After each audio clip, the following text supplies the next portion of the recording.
आपकी आवाज में आज बात रायपुर, रमन और सियासी रार की। छत्तीसगढ़ में बीजेपी के दो दिग्गजों के बीच एक बार फिर तल्खियां सतह पर दिखी हैं। नेता भी कोई लाइट वेट के नहीं बल्कि हैवी वेट हैं। एक तरफ पूर्व सीएम और मौजूदा राष्ट्रीय उपाध्यक्ष रमन सिंह हैं, तो दूसरी तरफ बीजेपी की महामंत्री सरोज पांडे। रमन सिंह सरकार विधानसभा में हारी तो सवाल यह उठा कि क्या रमन सिंह की अगली भूमिका होगी क्या।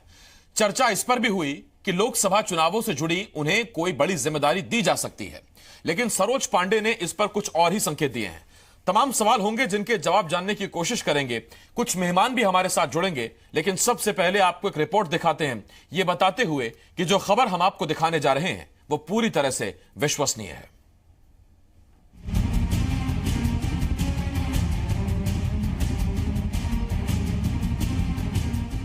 छत्तीसगढ़ विधानसभा चुनाव में मिली करारी हार के बाद रमन सिंह को पार्टी ने राष्ट्रीय उपाध्यक्ष बनाया तो सियासी गलियारों में चर्चा शुरू हो गई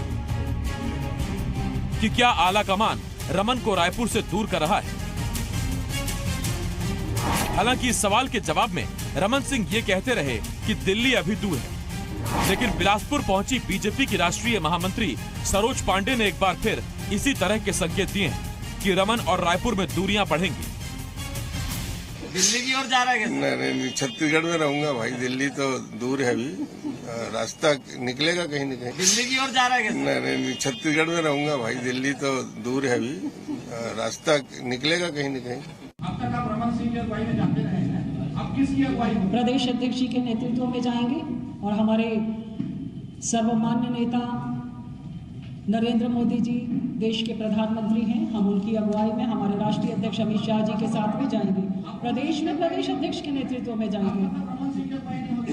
प्रदेश अध्यक्ष भारतीय जनता पार्टी में मूल हमेशा संगठन रहा है और संगठन मंत्री के संगठन के साथ ही हम जाते हैं। सरोज पांडे बीजेपी की बड़ी नेता हैं, सो बीजेपी नेता भी उन पर संभल कर बोल रहे हैं। केदार गुप्ता कहते हैं कि बीजेपी में चेहरे वाली कोई बात नहीं, यहाँ पूरा कैडर चुनाव लड़ता है। कि Bharatiya Janata party cadre based party है और मैं समझता हूँ कि ये संगठन के नेतृत्व में ही चुनाव लड़ती है। और सुश्री सरोज पांडे जी ने, जो महामंत्री, हमारी राष्ट्रीय महामंत्री ने स्पष्ट रूप से कहा है, अमित शाह जी के नेतृत्व में, नरेंद्र मोदी जी के नेतृत्व में और प्रदेश के नेतृत्व में हम आने वाला चुनाव लड़ेंगे। हालांकि कांग्रेस इसे बीजेपी की कलह बताकर चुटकी ले रही है। दावा यह है कि बीजेपी किसी भी चेहरे को आगे करे, जीत कांग्रेस की ही होगी। नेता प्रतिपक्ष के चुनाव में देखिए, एक पद था, 15 विधायक थे और 9 से अधिक दावेदार थे। वही स्थिति प्रदेश अध्यक्ष के लिए बनी हुई है। अब रमन सिंह के चेहरे पे भारतीय जनता पार्टी के किसी नेताओं को कोई भरोसा नहीं रह गया है। रमन सिंह की पिछले 15 साल की जो अकर्मण्यता थी, जो भ्रष्टाचार था, उसके कारण भारतीय जनता पार्टी की जो दुर्गति हुई थी छत्तीसगढ़ में, अब भारतीय जनता पार्टी के नेताओं का रमन सिंह के चेहरे से परहेज करना स्वाभाविक है। बीजेपी लोकसभा चुनाव की तैयारियों में जुटी है। प्रदेश में पिछली बार जीती 10 सीटों को बरकरार रखना बड़ी चुनौती है। उस पर विधानसभा चुनाव के नतीजे और अब नेताओं की आपसी रसाकसी परेशानी बढ़ाने वाली है। वैसे भी बीजेपी के इन दो बड़े नेताओं की आपस में तल्खियां किसी से छिपी नहीं है, लेकिन पार्टी की चिंता इस बात पर जरूर होगी कि विधानसभा चुनाव के बाद कहीं आपसी कलह लोकसभा चुनाव में पार्टी के परफॉर्मेंस को प्रभावित न करे। बिलासपुर से शैलेंद्र सिंह के साथ जुल्फिकार अली, ज़ी मीडिया, रायपुर। एक दफा नहीं, दो दफा नहीं, पहले भी कई दफा दोनों नेताओं के बीच इस तरह के सवाल उठते रहे कि क्या तल्खियां खुलकर सामने आती रही हैं। अब चूंकि बड़े स्तर के नेता हैं, दोनों हैवीवेट नेता हैं, और ऐसे में एक दूसरे पर जब भी उनसे कुछ जुड़ा सवाल पूछा जाता है तो या तो पूरी तरह से बचा जाता है या फिर अगर कुछ बयान दिया भी जाता है तो वो सुर्खियां बन जाता है। इस वक्त 3 मेहमान हमारे साथ जुड़ रहे हैं। श्रीचंद सुंदरानी जी पूर्व विधायक हैं, बीजेपी नेता हैं। इसके साथ हमारे साथ मनीष दयाल जी कांग्रेस नेता हैं, और रविकांत कौशिक सर वरिष्ठ पत्रकार हैं, हमारे साथ जुड़ रहे हैं। और जब बात हैवीवेट नेताओं की हो रही है तो श्रीचंद सुंदरानी साहब भी हमारे साथ हैं। सुंदरानी साहब, आपसे एक सवाल है सर, और सवाल यह है कि बार बार क्यों ऐसा होता है कि जब भी आप रमन सिंह से कोई सवाल जुड़ा हुआ पूछिए, सरोज पांडे का या सरोज पांडे से जुड़ा हुआ कोई सवाल पूछिए, तो वो बड़ा नॉर्मल सा नहीं रहता है जवाब, वो ऐसा रहता है कि सुर्खियां बन जाए, अगले दिन अखबारों की हेडलाइन बन जाए। ऐसा क्यों? और अब तो सरकार भी नहीं रही सर। आसिफ जी, हेडलाइन बनाना आपका काम है, हेडलाइन बनाना प्रिंट मीडिया का काम है। हम लोग नेता लोग हेडलाइन नहीं देते, आप बना लेते हैं। सरोज पांडे जी ने क्या कहा कि प्रदेश अध्यक्ष जी के नेतृत्व में चुनाव होगा प्रदेश में, तो इसमें गलत बात क्या कहा? डॉक्टर रमन सिंह जी हमारे राष्ट्रीय नेता है, वो छत्तीसगढ़ ही नहीं बल्कि अन्य स्थानों पे भी वो जाके चुनाव प्रचार करेंगे तो वो कर सकते हैं। छत्तीसगढ़ की कमांड तो संभालेंगे, लेकिन चुनाव तो प्रदेश अध्यक्ष जी के नेतृत्व में होगा। सही तो कहा है सरोज पांडे जी ने, इसमें कहा उनका ध्येय डॉक्टर रमन सिंह जी को छोटा दिखाने का है?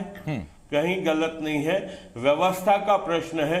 जैसे राष्ट्रीय अध्यक्ष अमित शाह जी हैं, पूरे देश का चुनाव होगा तो अमित शाह जी और मोदी जी के नेतृत्व में होगा। जो मोदी जी प्रधानमंत्री हैं, छत्तीसगढ़ में विधानसभा के चुनाव हुए तो डॉक्टर रमन सिंह जी मुख्यमंत्री थे और धर्म कौशिक जी प्रदेश अध्यक्ष थे, दोनों के नेतृत्व में चुनाव हुआ। अब हमारी यहाँ सरकार नहीं है तो हमको संगठन के बूते पे चुनाव लड़ना पड़ेगा, तो संगठन के बूते पे लड़ेंगे तो संगठन का मुखिया प्रदेश का जो होगा उसके नेतृत्व में हम चुनाव लड़ेंगे। सुंदरानी साहब, मेरा अगला सवाल भी आप ही से, उसके बाद फिर मैं मनीष दयाल जी के पास आता हूं और रविकांत सर भी बैठे हुए हैं। सवाल मेरा ये है सर। आसिफ जी बिल्कुल करिए दूसरा सवाल भी। सुंदरानी साहब, आपसे मेरा सवाल ये है सर कि आपने कहा कि इसमें गलत क्या है अगर उन्होंने कहा कि प्रदेश अध्यक्ष की अध्यक्षता में चुनाव लड़ा जाएगा। बिल्कुल ठीक है सर, लेकिन जब पत्रकार बार बार कह रहे हैं कि रमन सिंह की अध्यक्षता में चुनाव लड़ा जाएगा, तो आपको नहीं लगता कि अगर आप ही होते तो आप कह देते कि हाँ, रमन सिंह भी बड़े नेता हैं और जो अध्यक्ष बनेगा वो भी बड़ा नेता है, सब मिलकर चुनाव लड़ेंगे? देखिए, उन्होंने एक ही बात कही कि प्रदेश अध्यक्ष जी के नेतृत्व में चुनाव लड़ा जाएगा, तो हमारे राष्ट्रीय, क्यों स्वयं सरोज पांडे जी राष्ट्रीय महामंत्री है, उन्होंने खुद के बारे में तो नहीं कहा, तो डॉक्टर रमन सिंह जी के बारे में। देखिए, एक व्यवस्था प्रदेश अध्यक्ष जी के नेतृत्व में होती है। देश की अगर हम बात करते हैं तो राष्ट्रीय अध्यक्ष जी के नेतृत्व में होती है। सरकार अगर होती है तो सरकार का मुखिया भी उसमें शामिल होता है। लेकिन आज हमारी छत्तीसगढ़ में सरकार नहीं है, इसीलिए राष्ट्रीय महामंत्री जी हों या राष्ट्रीय उपाध्यक्ष हों, दोनों प्रदेश अध्यक्ष जी के दिशा निर्देशन में यहाँ काम करेंगे छत्तीसगढ़ की 11 लोकसभा में। लेकिन डॉक्टर रमन सिंह जी के नेतृत्व और नेता के रूप में जो पहचान कार्यकर्ताओं के दिलों में और छत्तीसगढ़ की 2.5 करोड़ जनता के दिलो दिमाग पे डॉक्टर रमन सिंह जी का छाया हुआ है, तो डॉक्टर रमन सिंह जी पूरी 11 लोकसभा सीट पे प्रचार करेंगे। ठीक, श्रीचंद सुरानी साहब, अभी अखाड़ा चलेगा सर, मैं पूछता रहूंगा, आप डिफेंड करिए सर, और वो दोनों अपना फर्ज निभाएंगे। रविकांत सर, मैं आपके पास आ रहा हूं और आपसे मेरा एक सवाल। नहीं आसिफ भाई, बिल्कुल आपको अधिकार है। बिल्कुल सर, बिल्कुल। रविकांत सर, जब मुख्यमंत्री थे तीसरी बार के रमन सिंह, उस वक्त जब सरोज पांडे से पूछा जाता था कि 2018 विधानसभा चुनाव में कौन चेहरा होगा, कौन अगला मुख्यमंत्री बनेगा बीजेपी की तरफ से, तब भी यह बयान आता रहा कि पार्टी आला कमान के नेतृत्व में चुनाव लड़ेंगे, संगठन के नेतृत्व में चुनाव लड़ेंगे। कभी रमन सिंह का नाम उनकी जुबान पर नहीं आया। और आज जब प्रदेश अध्यक्ष की बात हो रही है, या आज जब बात यह हो रही है कि लोकसभा चुनाव की जिम्मेदारी किसके सिर होगी, तब भी वो रमन सिंह का नाम लेने से बच रही हैं। ये तल्खियां नहीं है तो क्या है?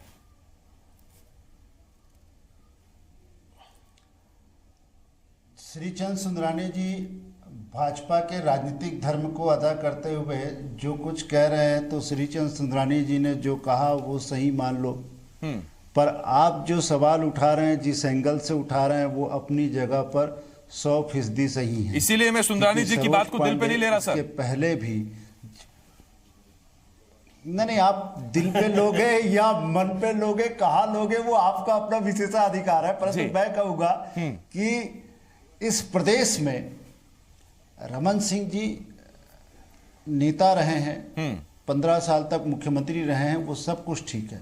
परंतु भाजपा में ऐसे लोगों की भी कमी नहीं रही है जो डे 1 से मुख्यमंत्री को मुख्यमंत्री के रूप में स्वीकार करने के लिए बाध्य रहे हों।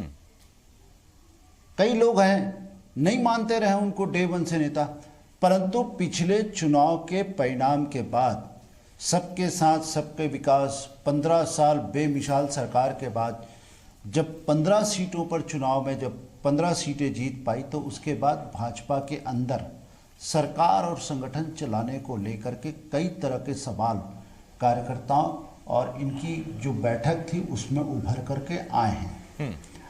वो उनका विशेषाधिकार है, अंदर के मामले हैं, हम अंदर खाने में नहीं जाएंगे।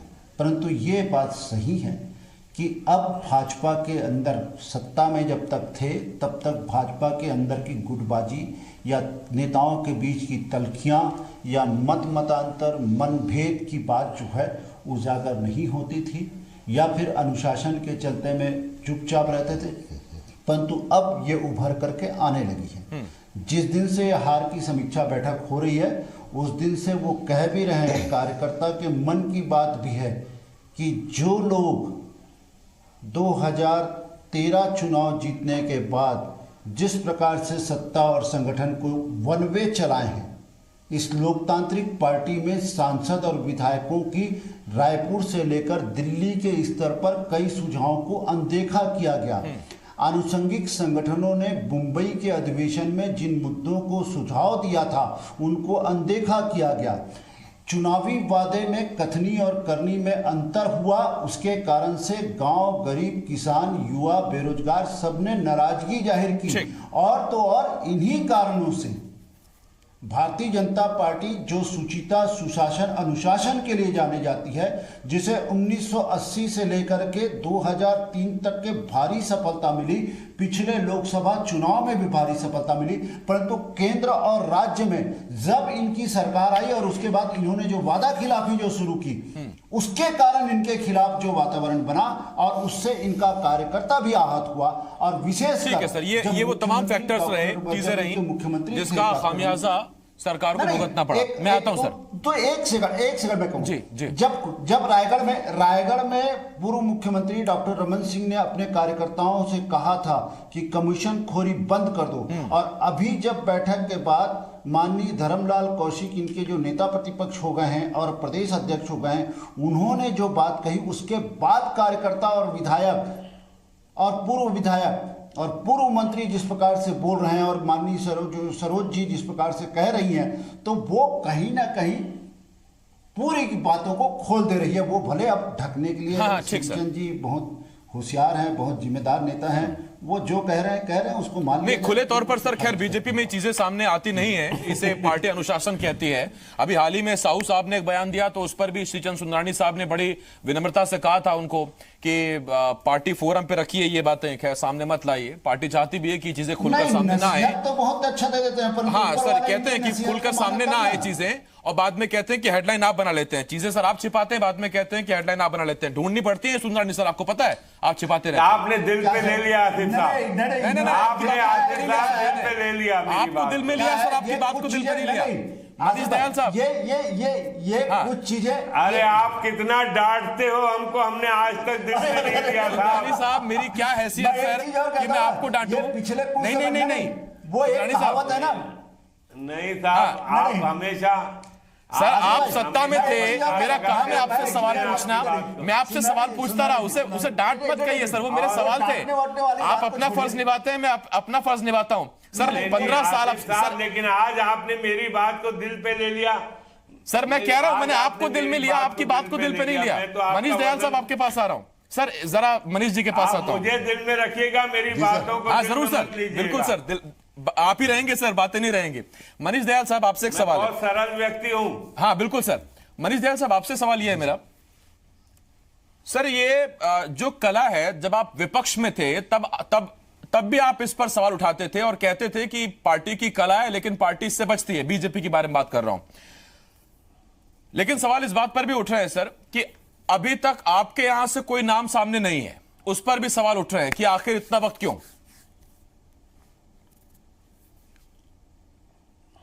देखिए, अभी आपने कुछ दो तीन दिन पहले मुख्यमंत्री जी ने स्वयं ये बयान दिया था कि बहुत जल्द जो लोकसभा को लेकर भी हमारी यहाँ पे तैयारी चली थी, श्री पीएल पुनिया जी आज ही रायपुर से दिल्ली गए हैं और काफ़ी सारी कल बैठक हुई थी और एक प्रदेश अध्यक्ष को भी लेकर जो वरिष्ठ नेताओं में चर्चा हुई है और निश्चित रूप से आप देखेंगे कि बहुत जल्द जो सामने प्रदेश अध्यक्ष का नाम आ जाएगा कि सीएम साहब, वो चूंकि खुद प्रदेश अध्यक्ष उन्होंने कह दिया है कि भाई मैं अब चूंकि सीएम का दायित्व निभा रहा हूं तो एक नए अध्यक्ष की आवश्यकता कांग्रेस पार्टी में है। और कांग्रेस पार्टी में ऐसी कोई बात भी नहीं, कोई ऐसी विवाद की बात नहीं है, निश्चित रूप से आपको एक नया अध्यक्ष मिलेगा। लेकिन जिस तरह की बातें अभी आपने कहा सुंदरानी जी के लिए लेकर जो चर्चा का विषय है, निश्चित रूप से कहीं ना कहीं ये बात आज खुल के सामने आ गई। इससे पहले भी सरोज पांडे ने जब चुनाव होने वाले तो उससे पहले भी 2-3 बार उन्होंने कहा है कि इस तरह का रमन सिंह जी को नेतृत्व देना ठीक नहीं है, चुनाव हार जाएंगे।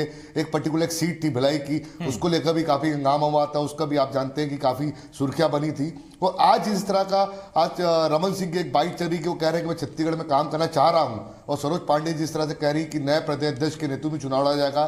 कहीं पर भी उन्होंने 15 साल से मुख्यमंत्री रहे हैं रमन सिंह जी, कहीं पर भी उनका उन्होंने नाम का जिक्र नहीं किया। कहीं आदरणीय हमारे रमन सिंह जी भी साथ में रहेंगे। राष्ट्रीय अध्यक्ष का नाम जरूर लिया उन्होंने, अमित शाह जी का नाम लिया, मोदी जी का नाम लिया। तो इससे कहीं ना कहीं ये साफ नजर आ रहा है कि जो कार्यकर्ताओं की भड़ास थी वो पार्टी के इनके उच्च स्तर लेवल पे गई है। और ठीक है, वो कहावत भी है कि अंत भला तो सब भला, और अगर जीत गए तो कोई दिक्कत नहीं, हारे तो फिर बहुत कुछ निकलता है। मनीष सर, मेरा छोटा सवाल, जरा इशारा कर दीजिएगा। सुंदरानी साहब भी कह रहे थे कि हेडलाइन बनानी पड़ती है, छोटा इशारा मेरा। प्रदेश अध्यक्ष वही होगा जो भगवान का भगत होगा और आदिवासी होगा। आप बिल्कुल मेरी बात को गांठ बांध दिया आसिफ साहब। नहीं, ये सवाल तो मेरा मनीष जी से है। मनीष जी, प्रदेश अध्यक्ष वो होगा जो भगवान का भगत होगा और आदिवासी होगा। नहीं, ऐसा कुछ भी नहीं है। भगवान के भगत तो सब होते हैं, जरूरी नहीं कि वो आदिवासी हो, कांग्रेसी होगा, इस बात की मैं आपको निश्चित गारंटी देता हूं। बहुत बड़ी खबर दे दी सर आपने कि कांग्रेस का प्रदेश अध्यक्ष कांग्रेसी होगा। खैर, रविकांत सर, आपसे एक सवाल है, और रविकांत सर सवाल मेरा यह है कि पहले जिस खेमे की हम बात कर रहे थे कि वो कहीं दबा हुआ था इस वजह से क्योंकि रमन सिंह लगातार एक के बाद एक चुनाव जिता रहे थे, लोकसभा में 11 में से 10 सीटें निकाल के दी, 3 बार की सरकार चलाई, इस धड़े के पास बहुत कुछ कहने को नहीं था। लेकिन क्या यह धड़ा अब मजबूत इसलिए है या मजबूती से बात इसलिए रख रहा है क्योंकि पार्टी का जो हश्र हुआ 18 में वो किसे छिपा है? हाँ, उसी लिए है। और मैं सीधे कहता हूं कि भाजपा को मैं जितना समझता हूं, हो सकता है कि मैं गलत हूं, परंतु पिछले कुछ सालों से हम जिस प्रकार से भाजपा को देख रहे हैं वो वन वे चल रहा था। दिल्ली से लेकर रायपुर तक के विधायक और सांसद कई विषयों को दिल्ली अलग अलग मंचों में रखते थे, परंतु वो सुनी नहीं गई। उसके कारण भी इनके कई वादे पूरे नहीं हुए। मैं एक उदाहरण देता हूं, छत्तीसगढ़ में धान खरीदेंगे एक एक दाना भाजपा का घोषणा पत्र था जी। मोदी जी केंद्र में सरकार बनाए, मोदी जी केंद्र में सरकार बनाने के बाद 1 महीने के अंदर, जून 2014 में 1 महीने के अंदर एक पत्र आ गया। उसके कारण छत्तीसगढ़ की भारतीय जनता पार्टी को अपने इस धान खरीदी, एक एक दाना धान खरीदी के वादे से मुकरना पड़ा। इस बात को लेकर रमेश बैस और अन्य सांसदों ने दिल्ली में रविशंकर प्रसाद जी से और मेनका गांधी से साफ कहा कि हम जो ये वादों से मुकर रहे हैं वो हम चुनाव नहीं जीत पाएंगे अगला चुनाव। उसके बाद भी दिल्ली ने नहीं जीता। छत्तीसगढ़ अमित शाह जी आए थे, अमित शाह के सामने 3 वादों को लेकर के यहाँ के पत्रकारों ने भी आवाज उनका ध्यान खींचा था। राजनीतिक उपेक्षा, मतलब इतनी बड़ी सरकार, 10-10 लोग यहां से हैं, 10-10 लोगों में से एक कैबिनेट मंत्री नहीं हिंदुस्तान के। ठीक, सवाल उठेगा क्यों नहीं उठेगा कि जिस प्रदेश ने 11 में से 10 आपको सांसद दिए वहां से कैबिनेट मंत्री क्यों नहीं? मैं आता हूं सर, एक सवाल पूछ लेता हूं सुंदरानी साहब से। Ravikant sir, 1 minute sir. Sundrani साहब, ये देखिए, अब इस बार सर बयान दरअसल खुद रमन सिंह का मैं उठा रहा हूं सर।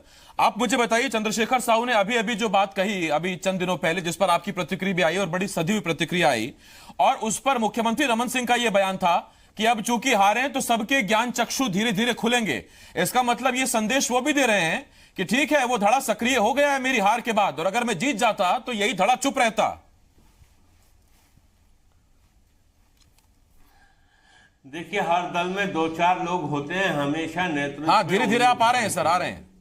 लेकिन हमको देखिए आसिफ भाई, हम लोग सब जिम्मेदार हैं, मैं स्वयं जिम्मेदार मानता हूं जी। हाँ, ये सबके साथ सबके विकास के नारे को अभी जिंदा रखे हैं, ये सबसे बड़ी अच्छी चीज है। मैं भी एक विधानसभा का चुनाव लड़ा हूँ, निश्चित रूप से मेरे जैसे कार्यकर्ता को भी ये महसूस करना चाहिए कि हमारा अगर जहाज कहीं डूबा है तो उसके हम लोग भी जिम्मेदार हैं। ठीक, हम उस जिम्मेदारी से ठीक सर। ये सुंदरानी साहब, देखिए सब बातें एक तरफ, लेकिन जो आप ये सावगोई से अपनी बात रखते हैं, ये बहुत बड़ी बात है सर। ये बहुत बड़ी बात है और अमूमन नेता ये कर नहीं पाते, दूसरों पर आरोप जरूर लगाते हैं, लेकिन अपनी कमियां या अपने अंदर चीजें अमूमन बहुत कम लोग झांकते हैं और सुंदरानी साहब इसीलिए मैं आपकी बहुत इज्जत करता हूं। बहुत शुक्रिया मनीष दयाल साहब, सुंदरानी साहब, रविकांत सर। वक्त मेरे पास खत्म हुआ सर, बहुत शुक्रिया आप हमारे साथ जुड़े, आपने वक्त दिया। लेकिन इतना तय है, देखिए जिस तरफ रविकांत सर इशारा कर रहे थे कि एक धड़ा हमेशा से ऐसा रहा है जो रमन सिंह को पहले मुख्यमंत्री के तौर पर नहीं देखना चाहता था, जब मुख्यमंत्री हो गए तो वो बने रहें, वो ये नहीं चाहता था। जब 3 बार के मुख्यमंत्री हो गए तो ये धड़ा कहीं ना कहीं कमजोर पड़ने लगा, उसकी आवाज दबने लगी। लेकिन 18 के चुनावों ने बहुत कुछ बदल दिया और मुख्यमंत्री को भी इस बात का एहसास है, तभी मुख्यमंत्री खुद इस बात को कहते हैं कि अब धीरे धीरे सबके ज्ञान चक्षु खुलेंगे। लेकिन जब उनसे सवाल पूछा जाता है कि सर दिल्ली जा रहे हैं क्या, तो वो कहते हैं नहीं, दिल्ली बहुत दूर है, रास्ता निकलेगा। अब ये रास्ता कौन सा है, रमन सिंह किस तरफ इशारा कर रहे हैं? राजनीति के मंझे हुए खिलाड़ी हैं, उनके इशारों को जरा समझिए और फिर हिसाब लगाइए कि आखिर रमन सिंह यूं शांत तो नहीं बैठेंगे जब दूसरा धड़ा हमला कर रहा हो।